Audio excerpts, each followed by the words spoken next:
For 7 years, I was a ghost in my own home, a secret my parents were desperate to keep buried. My name is Aaliyah, and they didn't just lock me away. They tried to erase me from the world until I almost forgot I existed at all. But one morning, a sharp, authoritative knock echoed through the suffocating silence of our house, a knock that would shatter everything I thought I knew. It wasn't just the beginning of my rescue. It was the first thread in a terrifying mystery that would unravel the very fabric of my identity. Before I continue, make sure to subscribe to the channel, turn on notifications, comment below, and leave your like. Helps a lot. Every nightmare, I suppose, begins as a beautiful dream. For me, that dream was the Hargrove family. Before they came into my life, my world was a hazy kaleidoscope of temporary homes, a constant shuffle through the foster care system with faces that were kind but ultimately forgettable. I was only 5 years old, a small girl with enormous, hopeful eyes, and a heart that ached for one simple thing: a forever family. Mr. and Mrs. Hargrove seemed to have stepped directly out of a storybook. They were pillars of the community, radiating wealth and respectability. Their home was a sprawling white mansion with a porch that wrapped around it like a protective embrace. They were celebrated for their charity work and an aura of boundless generosity. When they chose me, a quiet black girl who had been passed from one home to another, it felt as if I had won the lottery. They told the social workers they felt a calling to give a chance to a child who might otherwise be overlooked. In retrospect, I can see the chilling double meaning in that statement, but back then, all I heard was that they wanted me. That first year was an intoxicating honeymoon. Mrs. Hargrove, who insisted I call her mother, filled our afternoons with the scent of baking cookies and the gentle rhythm of a brush through my hair. Mr. Hargrove, or father, would read me bedtime stories, his deep, resonant voice a nightly comfort. They lavished me with beautiful dresses, dolls with skin and hair that matched mine, and even a magnificent canopy bed that transformed my room into a princess's chamber. I had my own space, a sanctuary painted a delicate lavender, with large windows overlooking a garden bursting with fragrant roses. I drank it all in, desperate to be the perfect daughter they would never regret choosing. I became a model child, unfailingly polite, flawlessly quiet, earning perfect marks in kindergarten. My one mission was to be so good, so flawless, that they might forget I wasn't born theirs. And for a short, blissful period, it seemed to be working. The house hummed with a manufactured warmth. We were a portrait of the perfect, progressive family at church on Sundays. Mrs. Hargrove would clutch my hand, her smile unwavering as parishioners praised her for her benevolence. But even in that perfect dream, small, unsettling cracks began to appear. Sometimes, when Mother was brushing my hair, her grip would tighten almost imperceptibly, her knuckles turning white around the handle, a flash of something hard in her eyes before the soft smile returned. Occasionally, Father's bedtime stories would take a dark, cruel turn, ending abruptly, and he would watch my face with an unnerving intensity, as if gauging my reaction, cataloging my fears. And the silence. The house was always so silent. Despite its size, we never had visitors. No friends, no family, no one ever crossed the threshold. It was our own hermetically sealed world, meticulously designed to look perfect from the outside, but that perfection was as thin and fragile as glass. The dream didn't just crack when I turned 10. It shattered into a million pieces. It began insidiously. One afternoon, Mother informed me, her tone placid and final, that I would not be returning to school. The world, she said, had become too dangerous, and she was far better equipped to provide me with a superior education at home. Disappointment warred with my ingrained desire to please, and I acquiesced without argument. But the promised lessons never materialized. Instead, my world began to shrink. First, the yard was declared off-limits. Then I was forbidden from entering most rooms in the house. My existence became confined to the kitchen, where I assisted with chores, and my lavender bedroom. The final door to close was the one that shut me away from them entirely. They didn't frame it as a punishment when they relocated me to the attic. It was presented as a necessity. Mother explained it one evening, her voice devoid of any emotion, a sterile, flat line. "A new little one is coming, Aaliyah," she stated, looking past me. A foster child. They'll need your room. You're a big girl now, you understand. I nodded, pretending to understand because I had to be a big girl. I could handle the attic. But it wasn't just a room. It was a prison cell perched at the apex of the house. The single, grimy window was nailed shut, blocking out the world. The soft lavender walls of my former life were replaced by dusty, unfinished drywall and exposed wooden beams that clawed at the dim light like skeletal fingers. My princess canopy bed was gone, swapped for a thin, lumpy mattress on the cold floor. This was the beginning of my 7-year tenure as the ghost of Hargrove House. The rules were brutally simple. I was not to be seen. I was not to be heard. I was a secret. A week later, the first foster child arrived, a little boy with bright blonde hair. Peering through a crack in the attic door, I watched mother and father greet him with the same wide, practiced smiles they had once reserved for me. He was given my old room. He was showered with new toys. They called him son. For 3 agonizing months, I listened to their laughter, heard them play games, and my heart ached with a burning jealousy as father read him the very same stories he once read to me. Then, just as suddenly as he arrived, he was gone. Another child came. And then another and another. Over the years, a revolving door of children passed through that house. They were the public children, the ones the Hargroves proudly presented to social workers and the state. They were props in an elaborate and cruel play, and as I would later learn, the subsidies the Hargroves collected for each child were their primary source of income. They were running a macabre business. And I was the secret engine that kept it all running. The unpaid, invisible domestic staff. My days were a monotonous, silent loop. My nights were for labor. As soon as the house fell into darkness, I would creep down from the attic, a list of chores seared into my memory. I scrubbed floors until my knees were raw, polished their silver until it gleamed, and dusted every surface, leaving no trace of myself, only the evidence of my work. I cleaned their bathrooms, washed their clothes, and prepared their breakfast, all while they slept peacefully. Before the first hint of dawn, I had to be back in the attic, the heavy bolt sliding shut from the outside, sealing me in. My food was a single tray left outside my door once a day, usually their cold leftovers. Some days, if I made a mistake, left a smudge on a window or a floorboard creaked under my weight, the tray would be empty, or contain only a bowl of water and a slice of stale bread. Hunger became a constant, dull companion. The punishments were exercises in calculated cruelty. Mother's preferred method was a spray bottle filled with vinegar. If she discovered a speck of dust I had missed, she would spray it directly into my eyes, the blinding sting accompanied by her chilling whisper. "Cleanliness is next to godliness, Aaliyah." Father favored silence. His punishment was subtraction. He took away my books, then my dolls. Finally, he removed the small, framed photo of my 5-year-old self, the one where I was smiling with hope. "Ghosts don't have faces," he said, his voice utterly empty. "If you're still here with me, don't forget to subscribe, activate notifications, leave your like, and share this video with someone." I cannot adequately describe what those 7 years did to my mind. I lost all track of time, of birthdays, of holidays. The world beyond that nailed-shut window ceased to exist. I would whisper my own name, Aaliyah, just to feel the shape of it on my tongue, to remember the sound. I began having one-sided conversations with the spiders in the corners, desperate to hear a voice, even if it was just my own. They had expertly conditioned me to feel an overwhelming sense of guilt, to believe I was an ungrateful burden who deserved this fate. They were good people, the whole world said so. Therefore I had to be the problem. But buried deep within me, a tiny ember of defiance refused to be extinguished. It was fed by the fleeting glimpses I caught of the other children, the fear I recognized in their eyes.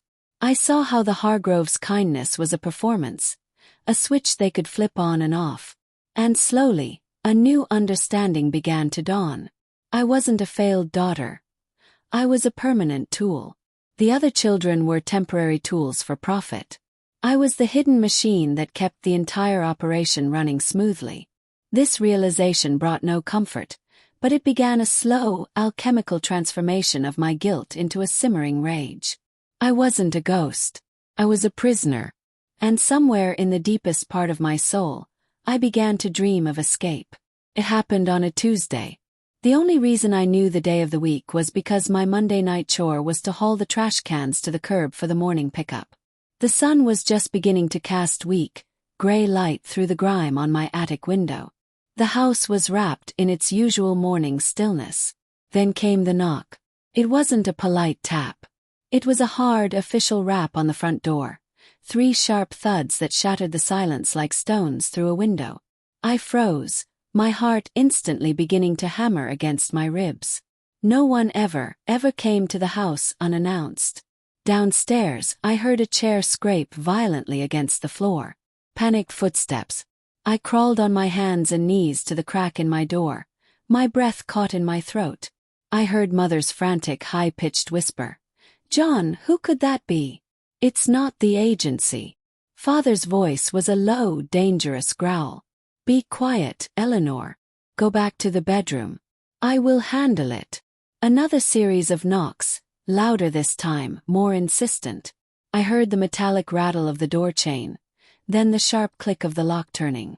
Father's voice, suddenly smooth as silk, the voice he reserved for outsiders, called out, "Good morning, gentlemen. How can I help you?" A new voice, calm and unshakable, cut through the air. "Good morning, sir. My name is Agent Miller. This is Agent Davies. We're with the Federal Bureau of Investigation. May we come in?" "BI." The letters seemed to hang in the air, electric and terrifying. Through the crack, I saw Father's entire body go rigid, the blood draining from his face, leaving behind a pasty gray mask. "The FBI," he stammered, his carefully constructed composure disintegrating in an instant. "There must be some mistake." "No mistake, Mr. Hargrove," Agent Miller said, his voice unyielding. "We have a warrant to search the premises." What followed was chaos. I heard the agent step inside, their heavy shoes echoing on the hardwood floors I had polished just hours before. I heard Mother let out a small, strangled cry from the top of the stairs. I scrambled back from the door, my mind a whirlwind of terror. A warrant. Were they here about the other children? Had someone finally seen the fear behind their eyes? Then a new, more immediate panic seized me like a physical blow. They were going to search the house. They were going to find me.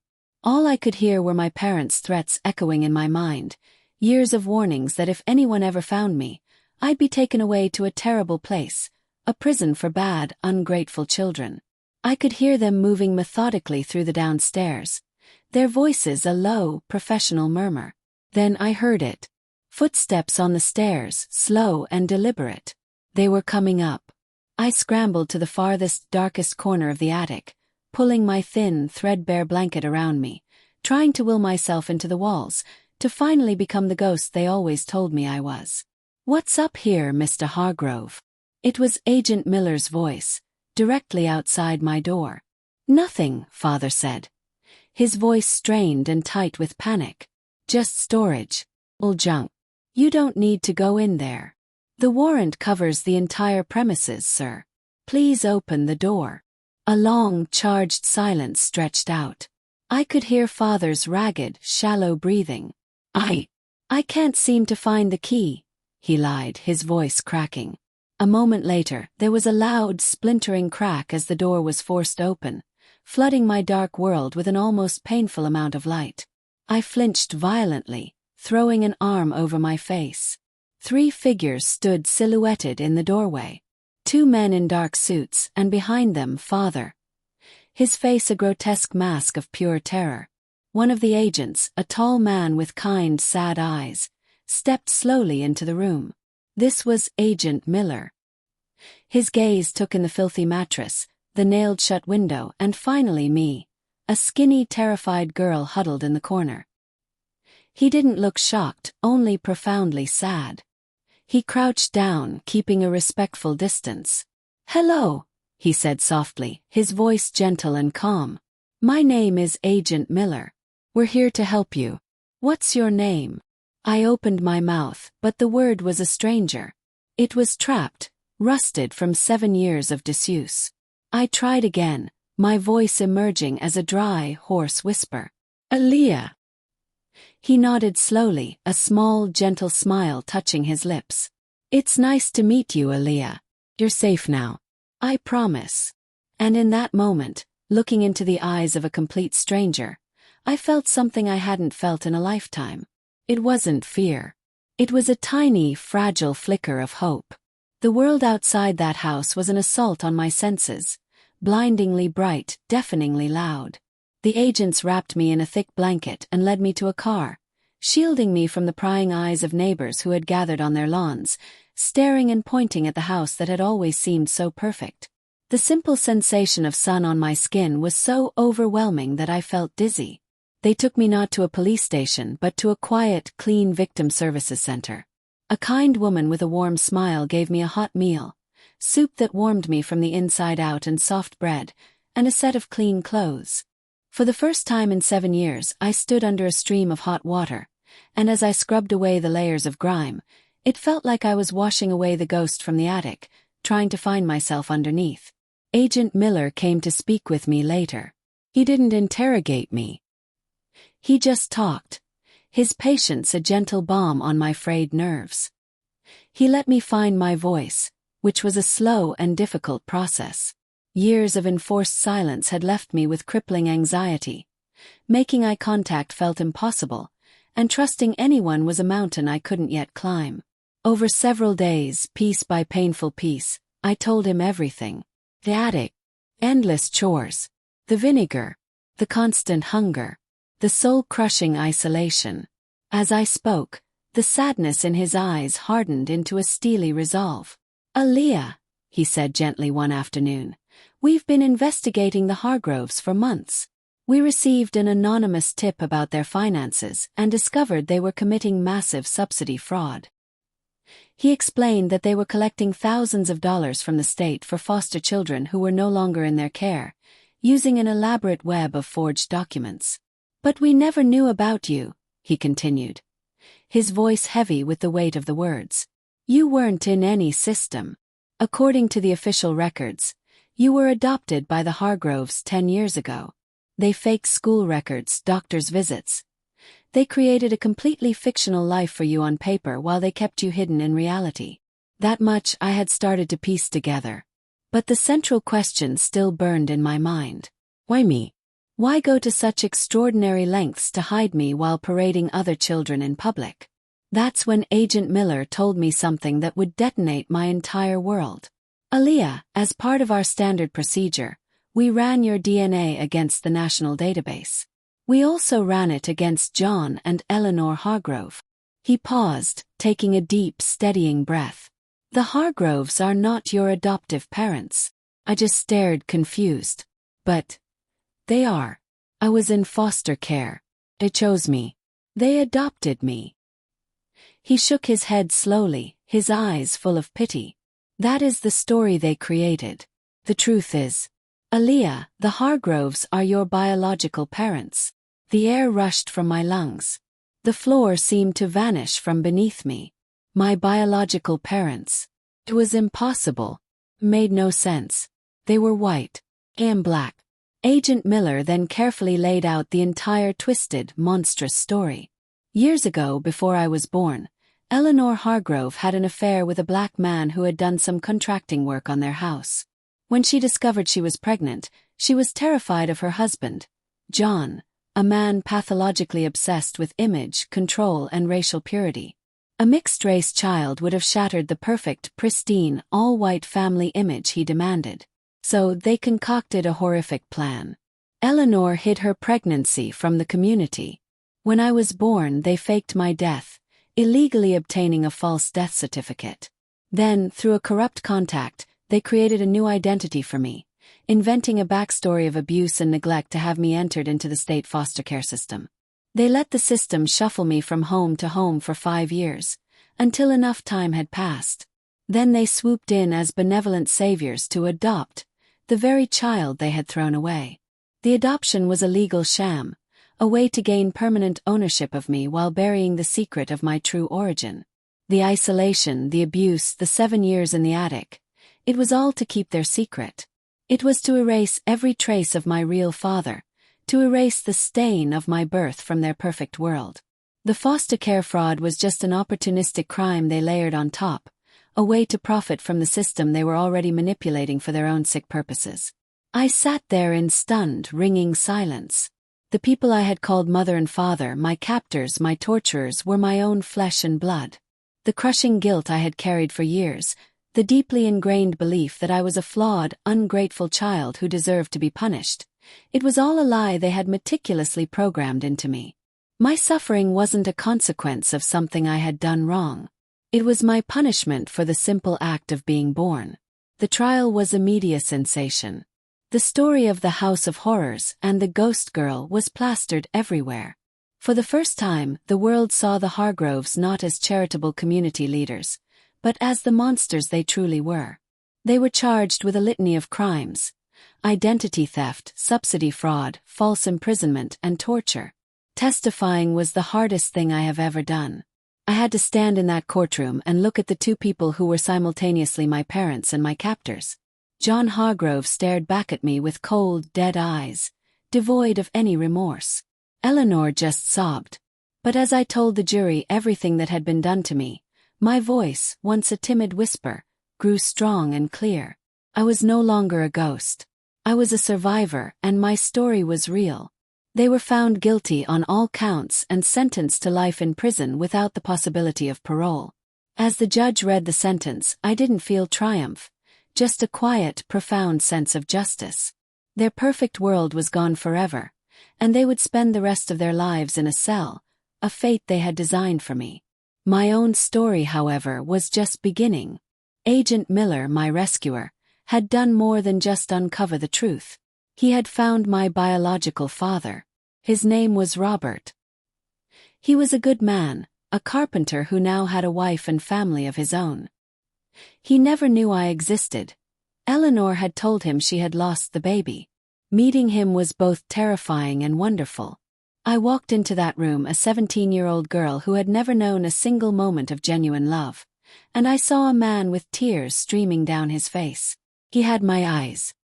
He just opened his arms and wrapped them around me, and for the very first time in my life, I felt what a parent's love was supposed to feel like. It was a warmth that had nothing to do with performance or obligation. His wife and their 2 young sons welcomed me without hesitation. They weren't just a family. They were my family. Healing is not a straight line. There are still nights I jolt awake, my heart pounding, thinking I hear the slide of the bolt on the attic door. Loud noises still make me jump. The scars from those 7 years of darkness run deep, and the anxiety is a battle I fight every single day. But I am no longer fighting alone. Got my GED. And this fall I started college. I'm studying to become a social worker. I want to be the person who walks into a house and sees the cracks that other people miss. I want to be a voice for the children who have been silenced, just as I was. The Hargroves tried to erase me. They tried to make me a ghost in my own life. But they failed. My name is Aaliyah, and I am here. I exist. And I will spend the rest of my life making sure my voice, and the voices of others, are heard. Thank you for listening to my story. Please subscribe to the channel, turn on notifications, comment below, leave your like, and share this video with others.